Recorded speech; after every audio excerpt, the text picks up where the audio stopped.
தற்பொழுது அண்மை செய்தியை பார்த்து வருகிறோம். கள்ளக்குறிச்சியில் 5 கிலோமீட்டர் தூரத்திற்கு துரத்திய கொள்ளை கும்பல் 3 பேரை கைது செய்துள்ளனர். இதுகுறித்த கூடுதல் விவரங்களை நமது செய்தியாளர் வழங்க கேட்கலாம். வணக்கம் கிரண், உங்க விவரங்களை பதிவு செய்யலாம். வணக்கம் அஸ்வினி. சென்னை மாங்காடு பகுதியைச் சேர்ந்த சஞ்சீவி என்பவர் தனது காரில் அவரது குடும்பத்தினருடன் சென்னையிலிருந்து திண்டுக்கல் நோக்கி சென்று கொண்டிருந்தார்.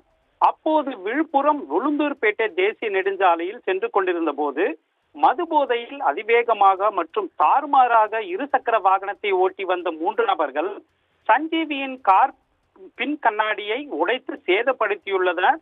இந்த சம்பவத்தை குறித்து சஞ்சீவி அங்கு வாகன தணிக்கையில் ஈடுபட்டிருந்த காவல்துறையினரிடம் புகார் அளித்துள்ளார். அதன் பேரில் கார் கண்ணாடியை உடைத்த நபர்கள் குறித்து காவல்துறையினர் விசாரணை மேற்கொண்டனர்.